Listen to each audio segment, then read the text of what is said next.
প্রধানমন্ত্রীর হাতে আমরা দেশ রাখতে চাই। আমরা চাই নরেন্দ্র মোদীজি তৃতীয়বারের জন্য প্রধানমন্ত্রী হোক। আর এটা করতে গেলে যে স্লোগান আপনারা তুলেছেন, আসমুদ্র হিমাচল, যে স্লোগান উঠেছে কাশ্মীর থেকে কন্যাকুমারী, যে এইবার 400 পার, এইবার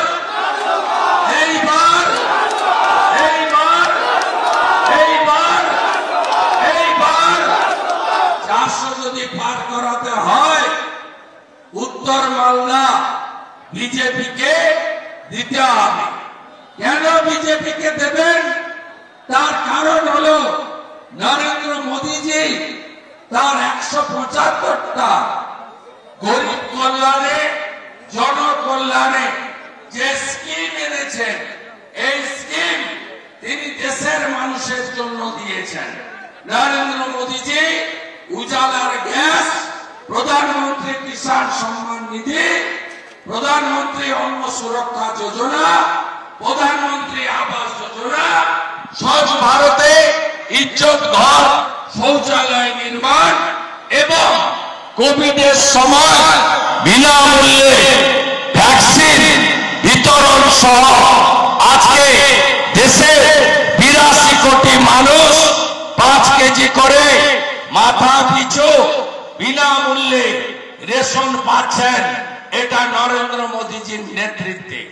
আমার সংখ্যালঘু ভাই বোনেরা, এই বিধানসভা কেন্দ্র সংখ্যালঘু অধ্যুষিত। এই বিধানসভা কেন্দ্রের সংখ্যালঘুদেরকে আমি বলবো যে মমতা ব্যানার্জি আপনাদের কাছ থেকে 21-এ ভোট নিয়েছে। 21 সালে বলেছিল সিএএ আসছে, আপনাদের নাকি নাগরিকত্ব চলে যাবে। 1 মাসের বেশি হয়ে গেছে, 1.5 মাস প্রায় সিএএ কার্যকর হয়েছে। কার কার নাগরিকত্ব গেছে বলুন? একজনেরও গেছে না যায়নি। এই সিএএ মানে বাংলাদেশ থেকে যারা ধর্মীয় কারণে উৎপীড়িত হয়ে পালিয়ে আসতে বাধ্য হয়েছেন, তাদেরকে নাগরিকত্ব দেওয়ার আইন, কারণ নাগরিকত্ব কাড়ার আইন নয়। মমতা ব্যানার্জি একটু আগে গাজলে সভা করেছেন, সেখানে তিনি যত রকমের মিথ্যা কথা এনআইপুরে বলছেন, এনআরসি সিএএ করতে দেব না।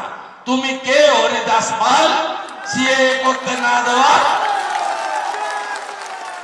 45টা আসনে লড়ছে, 45টা আসনে গোটা দেশে, আর প্রধানমন্ত্রীর স্বপ্ন দেখছে। মোট আসন 543। প্রধানমন্ত্রী হতে গেলে 272টা আসন লাগে, আর উনি 45টা আসনে লড়ে দেশ চালাবেন, সংবিধান নিয়ন্ত্রণ করবেন। সেগুড়ে বালি। গত কয়েকদিন আগে নরেন্দ্র মোদীজি জলপাইগুড়ির ধূপগুড়িতে বলেছে যে আমার এই কার্যকালে আমি তৃণমূলের অর্ধেক চোরকে জেলে পাঠিয়েছি, বাকি অর্ধেককে তৃতীয়বার প্রধানমন্ত্রী হওয়ার পরে জেলে পাঠাবো।